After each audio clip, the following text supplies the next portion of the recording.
Salam, selamat pagi saudara-saudara terkasih di dalam Yesus Kristus. Bertemu kembali dengan saya Sintu Aroni DP Siagian dalam Renungan Pagi Selasa 3 Juni 2025. Baik saudaraku, sebelum kita beraktivitas di sepanjang hari ini, kita terlebih dahulu membaca dan merenungkan firman Tuhan. Mari kita persiapkan hati pikiran kita berdoa. Terima kasih Allah Bapa yang baik, yang sudah memberikan waktu-waktu yang indah bagi kami. Bahkan di pagi hari ini Tuhan menyediakan waktu untuk sebentar kami akan membaca dan merenungkan firman-Mu. Ya Bapa, biarlah Engkau memberikan pengertian kepada kami. Roh-Mu yang kudus menuntun kami akan kebenaran-Mu, supaya kami memahami maksud firman Tuhan di dalam kehidupan kami. Di dalam Yesus Kristus kami mengucap syukur dan berdoa. Amin. Firman Tuhan yang menjadi dasar renungan kita di pagi hari ini terambil dari Mika pasal 7 ayatnya yang ke-18. Demikian firman Tuhan. Siapakah Allah seperti Engkau yang mengampuni dosa dan yang memaafkan pelanggaran dari sisa-sisa miliknya sendiri, yang tidak bertahan dalam murkanya untuk seterusnya, melainkan berkenan kepada kasih setia. Demikian firman Tuhan, saudaraku.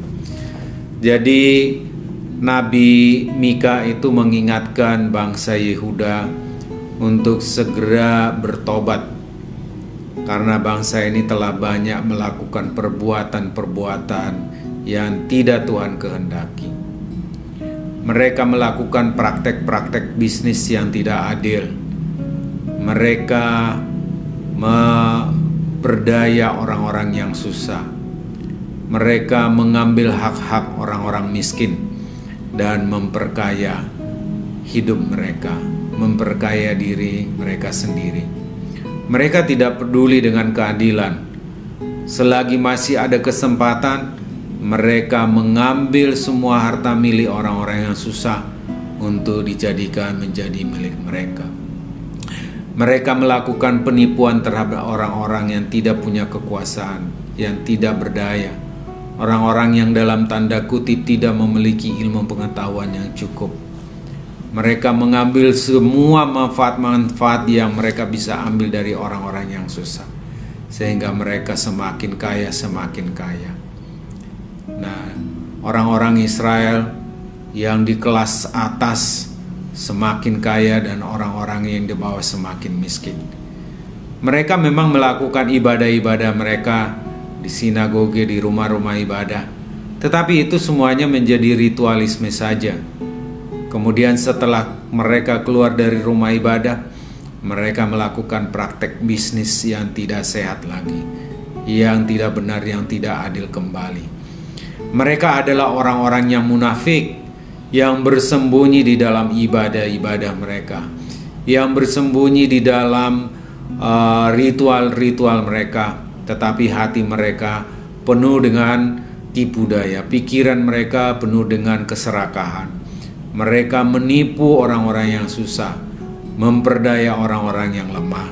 dan mengambil hak-hak orang yatim dan piatu. Oleh karena itulah Nabi Mika mengingatkan, jangan lakukan kembali itu. Datanglah kepada Tuhan, bertobatlah. Kalau tidak, Tuhan sudah menyediakan hukuman bagi bangsa Yehuda untuk dikalahkan oleh kerajaan-kerajaan yang kuat. Dan memang saudaraku, mereka tidak bertobat. Mereka terus melakukan perbuatan-perbuatan yang tidak adil tersebut. Oleh karena itulah kemudian bangsa Yehuda dijajah atau dibuang ke tanah Babel. Mereka kemudian diperbudak oleh bangsa Babel. Itulah hukuman dari orang-orang yang tidak mau bertobat. Mereka sangat bebal dan tidak mau mengakui dosa dan kesalahan mereka. Saudaraku, kiranya jangan seperti itu terjadi atas diri kita, saudaraku. Kalau kita sudah merasakan bahwa kita sudah melakukan perbuatan-perbuatan yang menyakiti hati Tuhan, mungkin kita melakukan bisnis yang tidak benar, kita menggunakan praktek-praktek usaha yang tidak legal, dan memperdaya orang-orang yang lemah, orang-orang yang susah, mengambil hak orang lain. Mari saudaraku, datanglah kepada Tuhan, kita datang menghampiri hadirat-Nya, memohon ampun kepadanya, supaya kita tidak diberikan hukuman. Dan saudaraku, Nabi Mika mengingatkan bahwa Allah Israel, Allah Yakub, Allah Yehuda adalah Allah yang maha baik, yang maha pengasih. Dia pastilah mengampuni dan memberikan kelegaan kepada orang-orang yang datang menghampirinya. Oleh karena itulah di dalam pasal yang ke-7 ayat 18 dikatakan, siapakah Allah seperti engkau yang mengampuni dosa? Allah adalah Allah yang maha baik, yang selalu sedia untuk mengampuni dosa orang-orang yang berdosa.